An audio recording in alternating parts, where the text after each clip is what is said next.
സ്നേഹമുള്ള സത്യവിശ്വാസികളെ, സഹോദരങ്ങളെ, അല്ലാഹു സുബ്ഹാനഹു വ തആല അവൻ്റെ ദീനിൻ്റെ നിയമനിർദ്ദേശങ്ങളും വിധിവിലക്കുകളും കൃത്യമായി പാലിച്ച് ജീവിക്കുന്നവരിൽ നാം ഏവരെയും ഉൾപ്പെടുത്തി അനുഗ്രഹിക്കട്ടെ. രോഗാവസ്ഥയിൽ കഴിയുന്ന നമ്മുടെ ബന്ധങ്ങളിലും പരിചയങ്ങളിലുമുള്ള ഒരുപാട് സഹോദര സഹോദരിമാർ എല്ലാവർക്കും അല്ലാഹു സുബ്ഹാനഹു വ തആല പൂർണ്ണ ശിഫാഉം ആഫിയത്തും പ്രദാനം ചെയ്യുമാറാവട്ടെ. സഹോദരന്മാരെ, ഒരു സമൂഹത്തിൻ്റെ നട്ടെല്ലാണ് ആ സമൂഹത്തിലെ യുവാക്കളെന്ന് പറയുന്നത്. ലോകത്ത് നടക്കുന്ന ഏതൊരു മാറ്റത്തിൻ്റെയും ചാലകശക്തി യുവാക്കളാണ്. എന്നപോലെ തന്നെ ലോകത്തുണ്ടാകുന്ന സകല വിപ്ലവങ്ങൾക്കും ഇന്ധനം നൽകുന്നതും അതിൻ്റെ ഇന്ധനവുമാണ് സത്യത്തിൽ യൗവനം, യുവത്വം. ഇന്ത്യൻ യുവത്വത്തിൻ്റെ ചൂടറിഞ്ഞ നാളുകളായിരുന്നു കഴിഞ്ഞ 1-2 ആഴ്ചകളായി നമ്മുടെ രാജ്യത്തിൻ്റെ തലസ്ഥാന നഗരിയാകുന്ന ഡൽഹിയിലെ ജന്തർ മന്തർ കേന്ദ്രീകരിച്ചുകൊണ്ട് നടന്നത്. നെഞ്ചിന് 56 ഇഞ്ച് വീതിയുണ്ട് എന്നൊക്കെ അവകാശപ്പെടുന്ന, ഭരണത്തിലേറി 10-12 വർഷക്കാലമായിട്ടും ഇന്ന് വരെ ഒരു പത്രക്കാരനെ മുമ്പിൽ പോയി ഒരു ഇൻ്റർവ്യൂവിന് പോലും തയ്യാറാവാത്ത രാജ്യത്തിൻ്റെ ഭരണാധികാരി നട്ടപ്പാതിര സമയത്ത് സെൽഫി വീഡിയോയിലൂടെ രാജ്യത്തെ യുവാക്കൾ അഭിസംബോധനം ചെയ്തുകൊണ്ട് താഴ്മയോടുകൂടി സംസാരിക്കുന്ന വിചിത്രമായ കാഴ്ച ഭാരതത്തിലെ ജനങ്ങൾ കാണുകയുണ്ടായി. യുവാക്കളുടെ തീക്ഷ്ണമായ സമര പോരാട്ടങ്ങളുടെ മുമ്പിൽ രാജ്യത്തിൻ്റെ പ്രധാനമന്ത്രിക്കും ആഭ്യന്തരമന്ത്രിക്കും തലകുനിക്കേണ്ടി വന്നു. കേന്ദ്ര മാനവ വിഭവശേഷി മന്ത്രി രാജിവെച്ചൊഴിഞ്ഞ് പരാജയപ്പെടേണ്ടി വന്നു.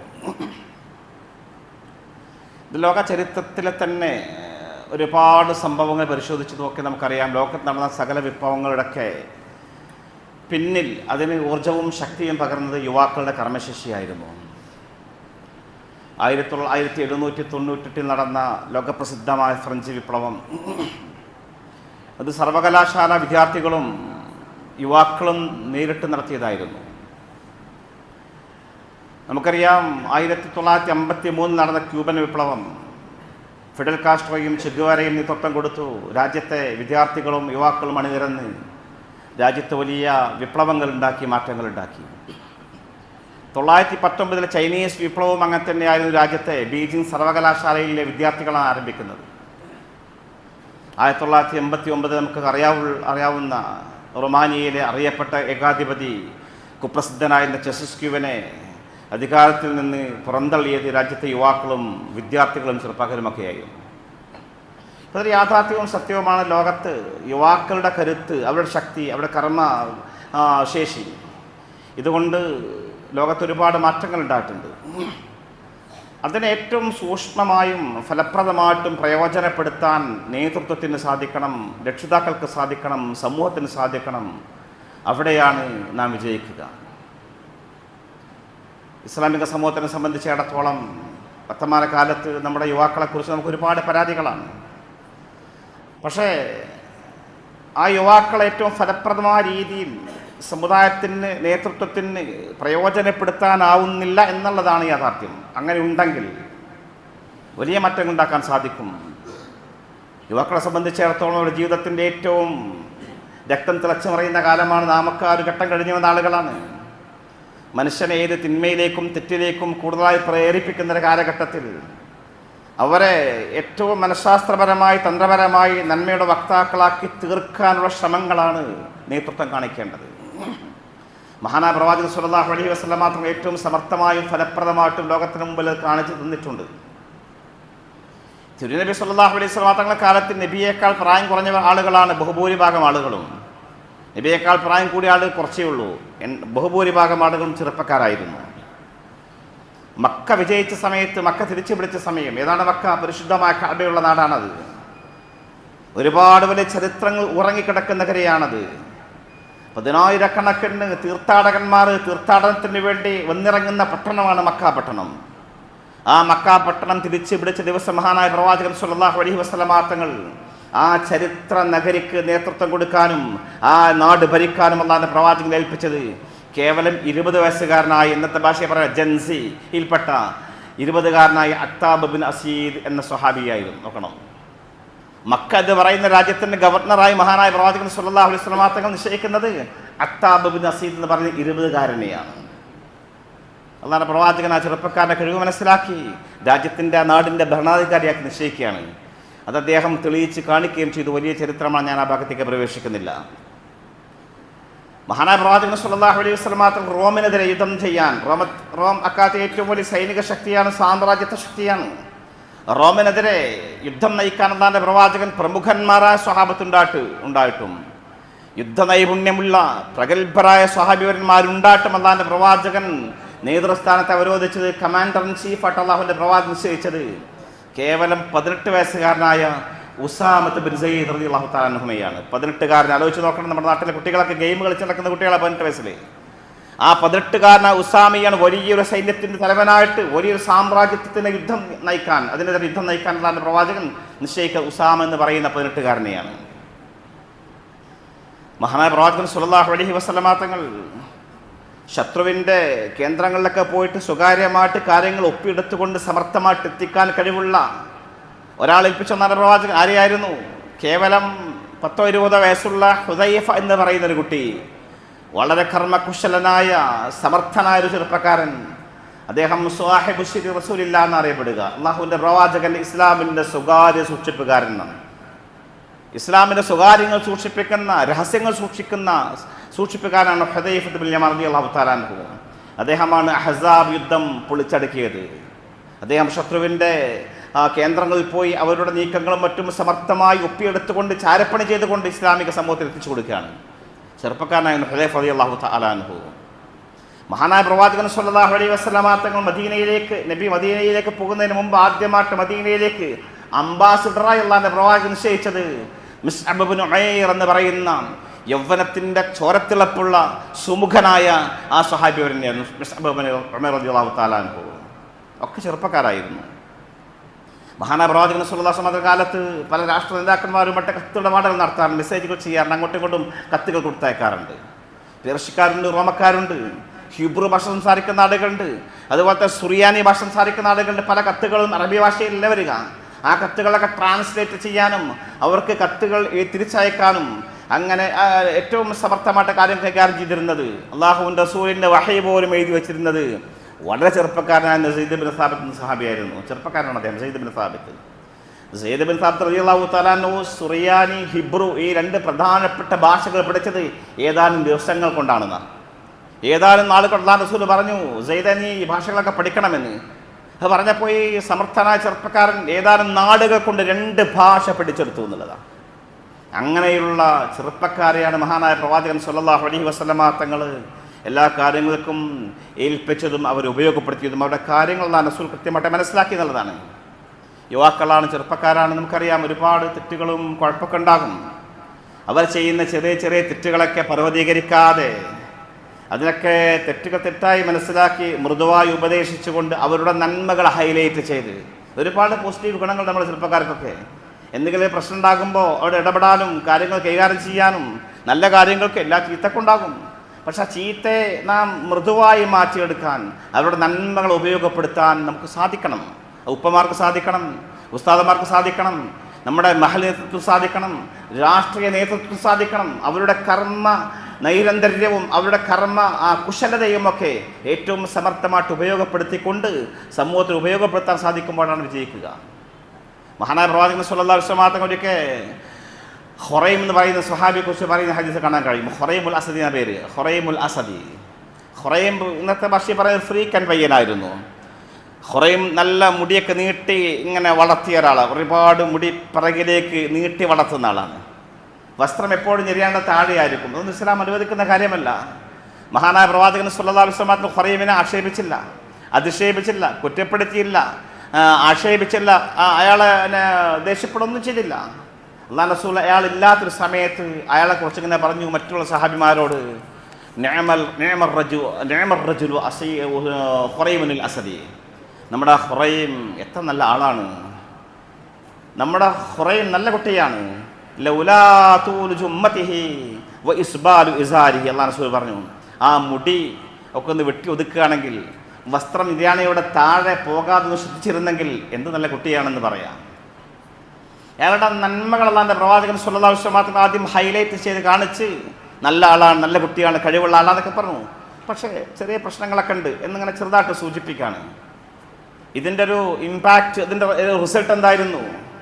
മഹാനായ ഖുറൈം റളിയല്ലാഹു തആല ഇത് കേട്ടപ്പോൾ തന്നെക്കുറിച്ച് അല്ലാഹുവിൻ്റെ റസൂൽ പുകഴ്ത്തി സംസാരിക്കുന്നു എന്നും എൻ്റെ മുടിയുടെ കാര്യം, വസ്ത്രത്തിൻ്റെ കാര്യം അല്ലാഹുവിൻ്റെ റസൂൽ സൂചിപ്പിക്കുന്നുവെന്ന് കേട്ടപ്പോൾ മഹാനായ ഖുറൈം റളിയല്ലാഹു തആല അൻഹു ഹദീസ് കാണാൻ കഴിയും, ഫഖത ബിഹാ ജുമ്മതഹു ഇലാ ഉദനൈഹി, വേഗം പോയി ഒരു കത്രിക എടുത്തുകൊണ്ട് തൻ്റെ ആ പെരടിയിലേക്ക് ഇറങ്ങി നിൽക്കുന്ന മുടി അദ്ദേഹം അപ്പം തന്നെ വെട്ടി വൃത്തിയാക്കി എന്നുള്ളതാണ്.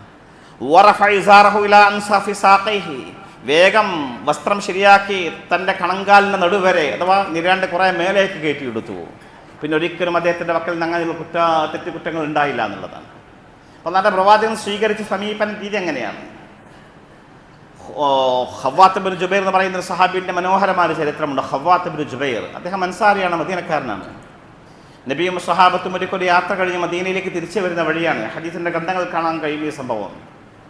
തിരിച്ചു വരുമ്പോൾ ഈ സ്വഹാബി പറയാണ്, ഞങ്ങൾ മർറുൽ അഹ്റ എന്ന് പറയുന്നൊരു പ്രദേശത്തെത്തി.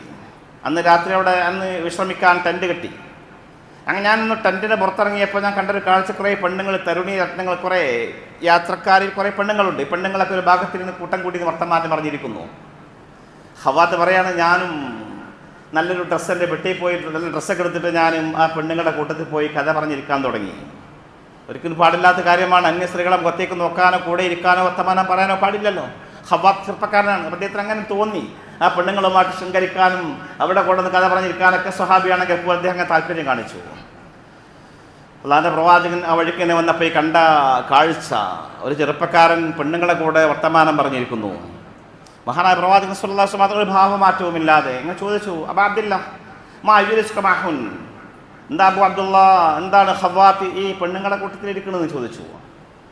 ഈ സ്വഹാബി ആകെ ലഭ്യനായി, വല്ലാത്തൊരു സമ്മലുണ്ടായി അദ്ദേഹത്തിന്. അദ്ദേഹം പറയാണ്, ഞാൻ നബിയോട് പറഞ്ഞു, ജമലുല്ലി ഷറദ്, എന്തോ പറയണ്ടേന്ന് വിചാരിച്ച് അദ്ദേഹം പറഞ്ഞു, ജമലുല്ലി ഷറദ് വാൻ അബ്തഖി ലഹു ഖൈദൻ, എൻ്റെ ഒരു ഒട്ടകം നബിയെ ഓടിപ്പോയി, അതിനെ പിടിക്കാൻ, അതിനെ കെട്ടാൻ ഞാനൊരു കയർ തേടി വന്നതാണ്. അപ്പോൾ അവരപ്പോൾ കണ്ടപ്പോൾ വർത്തമാനം പറഞ്ഞിരുന്നാണ്, അങ്ങനെ എന്തൊക്കെയാണ് ചമ്മിയിട്ട് വർത്തമാനം പറഞ്ഞു. ഈ സ്വഹാബി പറയാണ്, അത് കഴിഞ്ഞ് നബി തങ്ങളൊന്നും ഉണ്ടാതെ അങ്ങനെ പോയി. നബി തങ്ങൾ തൻ്റെ പ്രാഥമികർമ്മം നിർവഹിക്കാൻ വേണ്ടി കുറേ മരക്കൂട്ടങ്ങൾക്കിടയിലേക്ക് പോയി തിരിച്ചു വരുമ്പോൾ ഇതൊക്കെ എടുത്തിട്ടാണ് വരുന്നത്. തിരിച്ചു വരുമ്പോൾ എന്നെ കണ്ടു വീണ്ടും എന്നോട് ചോദിച്ചു, എന്നൊന്നിങ്ങനെ തമാശയായിട്ട് ചോദിച്ചു, യാ അബൂ അബ്ദില്ലാ മാ ഫഅല ഷറാദു ജമലിക, അല്ല എടോ നിൻ്റെ ഒട്ടകം പോയിട്ട് എന്തായി, ഒട്ടകത്തിന് കിട്ടിയോന്ന് ചോദിച്ചു. അല്ലാഹു റസൂൽ കാര്യം അദ്ദേഹത്തിൻ്റെ മനസ്സിൻ്റെ അസുഖം മറ്റോ കൃത്യമായിട്ട് ഒപ്പിയെടുത്ത പുണ്യ നബി സല്ലല്ലാഹു അലൈഹി വസല്ലം ഖവ്വാത്തിനോട് പറഞ്ഞു, അല്ല നിൻ്റെ ഒട്ടകത്തിന് കിട്ടിയോന്ന് ചോദിച്ചു. അദ്ദേഹം ഒന്നും മിണ്ടാതെ അങ്ങനെ നിന്നു. അദ്ദേഹം പറയാണ്, പിന്നെ യാത്ര കഴിഞ്ഞ് തിരിച്ചു പോയി മദീനയിലേക്ക് പോവാണ്. ദീർഘമായ യാത്ര, ദിവസങ്ങളോളം യാത്ര. പോകുന്ന വഴിയിലൊക്കെ ഇടയ്ക്കിടെ എന്നെ കാണും അല്ലാഹുവിൻ്റെ റസൂൽ. പോകുന്ന വഴിയിൽ കാണുമ്പോഴൊക്കെ ചോദിക്കും, അല്ല യാ അബൂ അബ്ദില്ലാ മാ ഫഅല ഷറാദു ജമലിക, അല്ല ഒട്ടകം എന്തായി, ഒട്ടകത്തിന് കിട്ടിയോന്ന് ഇടയ്ക്കിടെ എന്നോട് ചോദിക്കും. അങ്ങനെ മദീനയിലെത്തി സ്വഹാബി പറയാണ്, പിന്നെ എനിക്ക് നബിയെ കാണുന്നത് വല്ലാത്തൊരു ചമ്മലായി വിഷമായിപ്പോയി. ഞാൻ പള്ളിയിലേക്ക് പോകുന്നത് കുറവായി. അള്ളാഹിൻ്റെ പ്രവാചകൻ സ്വല്ലല്ലാഹു അലൈഹി വസല്ലം സഹാബത്തും പള്ളിയിൽ ഇല്ലാത്ത സമയം ഒരിക്കൽ ഞാൻ മദീന പള്ളിയിൽ പോയി നിസ്കരിക്കാൻ പോയി. ഞാൻ നിസ്കരിക്കാൻ ആരംഭിച്ചു. ആരില്ല പള്ളി, ഞാൻ നിസ്കരിക്കുകയാണ്. ആ സമയത്ത് അള്ളാഹിൻ്റെ പ്രവാചകൻ റൂമിൽ നേരവും പള്ളിയിലേക്ക് വന്നു. ആ സ്വഹാബി പറയാണ്, അപ്പം ഞാൻ എന്ത് ചെയ്തു, ഞാൻ എൻ്റെ നിസ്കാരം അങ്ങനെ ദീർഘിപ്പിച്ചു.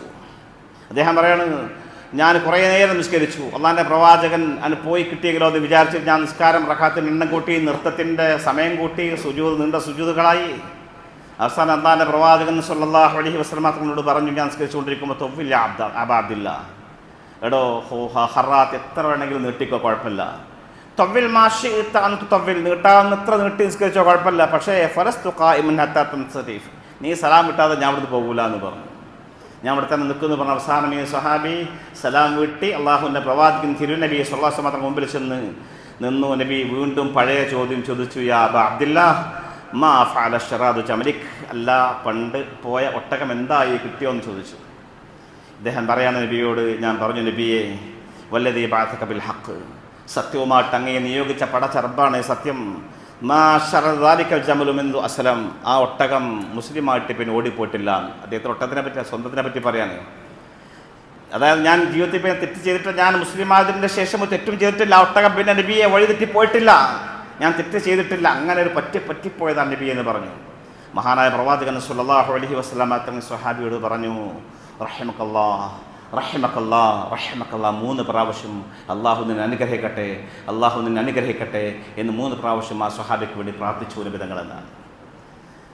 അതിൻ്റെ റിസൾട്ട് എന്തായിരുന്നു? അദ്ദേഹം പറയാൻ സുമ്മാക്കാൻ, പിന്നെ ഒരിക്കലും അങ്ങനത്തെ ഒരു അബദ്ധത്തിൽ ഞാൻ പെട്ടിട്ടില്ല, തെറ്റ് പറ്റിപ്പോയിട്ടില്ല എന്ന് സ്വഹാബിനെ സ്മരിക്കാം. സഹോദരന്മാരെ, അള്ളാഹു റസൂൽ ലോകം കണ്ട ഏറ്റവും വലിയ സമർത്ഥനായ മോട്ടിവേറ്ററായിരുന്നു, ഏറ്റവും നല്ല പരിഷ്കർത്താവായിരുന്നു, ഏറ്റവും നല്ല സാമൂഹ്യ പരിഷ്കർത്താവും സമുദ്ധാരകനുമായിരുന്നു.